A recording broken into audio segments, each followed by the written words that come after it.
But I wanted to just throw in some MLB notes, nothing too spectacular. But we talked about this guy in a previous show, and that was Masahiro Tanaka. Tanaka, I believe that's his name. He's the pitching wonder kid, the Japanese wonder pitcher from New York.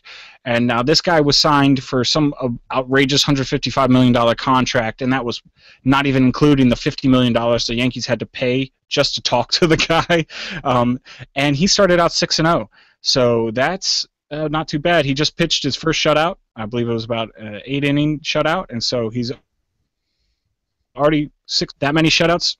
I'm afraid we're going to start seeing, instead of, like in the 60s you had the British invasion of rock and roll bands, we're about to start seeing the Japanese invasion of pitchers, because then there's also another pitcher out there, Yu Darvish, who's pitching very, very well for the Texas Rangers.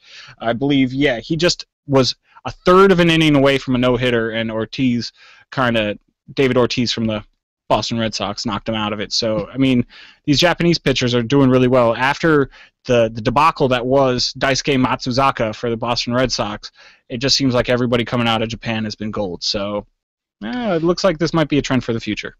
Yeah, we're starting to see, too, like, greater recognition. I mean, people have known that Japan likes baseball, plays baseball for quite some time, but it's definitely coming more to the forefront of just how big baseball is in Japan and how good the players are coming out of there, because of it is a big deal there. Baseball has a decently large reach around the world, but not huge in most places, but definitely Japan. It's not soccer. Yeah, but definitely in Japan it's huge, and Cuba still pretty big, right? Cuba, Latin American countries, South American countries. Again, it's not going to overtake soccer any of those places, but it's pretty big. Now, if cricket wasn't such a thing in like India and that area of the world, I bet you baseball would be the #1 sport there too. So, I mean, we call it the American pastime because we've all kind of moved past it. I mean, it's still, I'd say, the third largest sport in the world. I mean, in the country, but it's not quite what it used to be. So it's good to see that the rest of the world is still keeping the fire alive. I mean, not saying that we've ever let go of the fire. It's still here. This is where all the best players in the world come to play because, well, #1, they get paid more than anywhere else. But, that's our thing. That's how we roll. Yeah. It's our sport.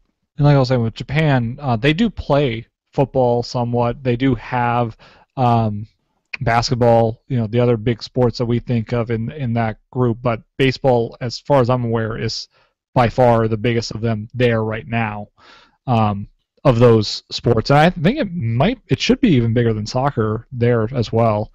Like, I mean, soccer's a big deal during the World Cup, but other than that, I think baseball's a bigger deal. Oh, yeah. Baseball in Japan is definitely bigger than soccer. So, I mean, they're trying to... And what's funny is, like, I just heard this story about a soccer stadium where Japanese people are and I guess Chinese and Korean people, they all kind of hate each other. So they're actually racist against each other. And there were some racist comments made about a Korean soccer player for one of these teams. And so as punishment, they didn't let any fans of either team into a game. And like there's a 60,000 seat stadium that was totally empty while these two teams in Japan played a game because they were punishing them for making racist comments. So, But, well, I mean, at least they're taking action against that. So. I mean, that's pretty strong action too. You definitely make sure your fans don't do that stuff again. So, yeah, and that's really all I want to talk about with baseball. I just want to throw that out there. I like talking about Japan. I don't know. It's a cool place to go. I've never been, but I'm sure it's cool. Hey, maybe some Japanese airlines want to fly us out there. We'll do a special on Japan, maybe some cultural centers, whatever. At Words for My Face on Twitter. Of course, you can always comment down below. Like and subscribe if you haven't.